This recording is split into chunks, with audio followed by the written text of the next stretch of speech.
Bismillahirrahmanirrahim. Alhamdulillahirabbil alamin.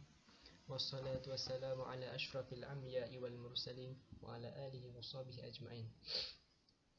Amma ba'd. Assalamualaikum warahmatullahi wabarakatuh. Saya Nik Amirul Hakim bin Muhammad Mukhtar. Nombor metrik 18 DTQQ 0081.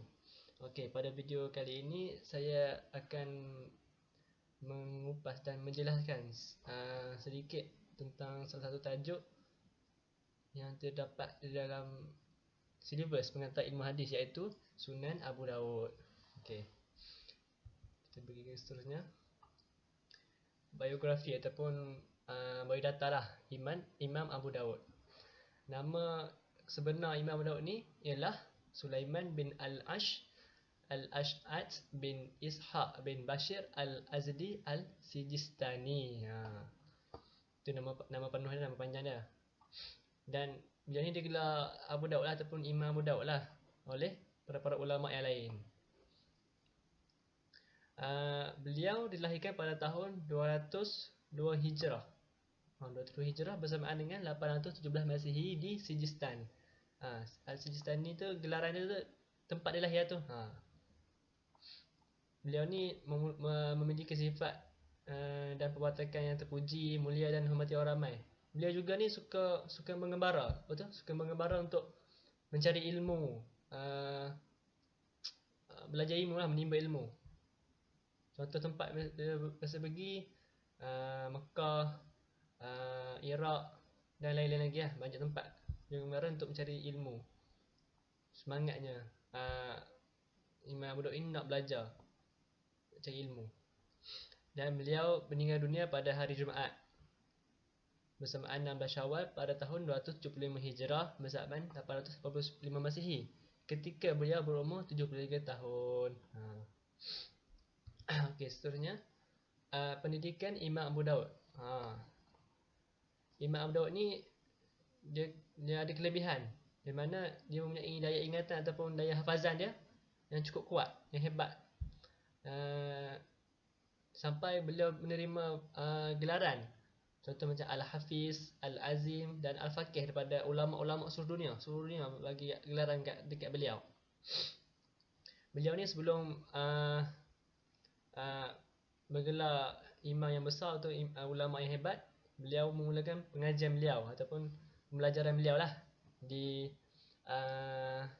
tempat asal beliau, negeri asal tempat kelahiran beliau, iaitu di Sijistan, dengan ulama-ulama di sana lah. Itu beliau mula. Dan ketika Imam Abu Dawud ni berumur 18 tahun, beliau telah bermula ataupun memula perjalanan beliau untuk mengembara, untuk mencari ilmu. Tempat pertama beliau pergi ialah Baghdad di Iraq.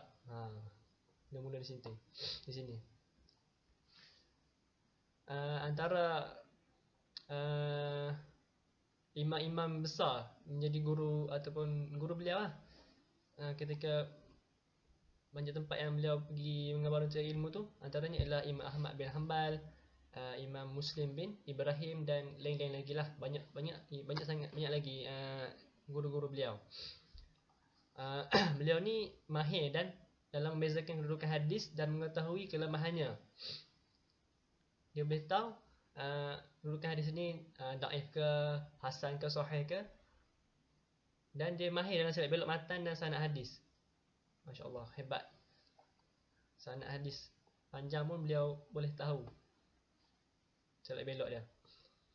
Beliau bukan sahaja mahir dalam ilmu hadis, bahkan dalam ilmu fiqh juga beliau mahir.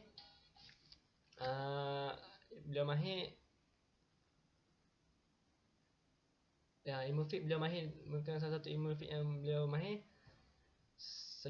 selari dengan apa yang apa yang kitab beliau ni, Sunan Abu Dawud ni, yang mengikut bab-bab ilmu fiqh. Daripada hadis, fiqh, kelebihan beliau pandai dalam bab ini. Seterusnya, sumbangan dan karya Imam Abu Dawud. Beliau telah menghasilkan banyak karya. Tapi dua kategori lah. Satu kategori yang bercetak, satu lagi kategori yang manuskrip, dalam bentuk manuskrip. Manuskrip ni yang tidak bercetak lagi lah. Ada contoh karya yang telah bercetak, telah dibukukan, dikitabkan adalah Sunan Abu Daud, Kitab Abu Daud, Al-Marasil dan Al-Masail, dan banyak lagi sebenarnya. Banyak lagi kitab-kitab yang telah dibukukan dan dicetak. Manakala contoh karya yang masih dalam manuskrip atau belum dicetak ialah kitab Al-Zuhd.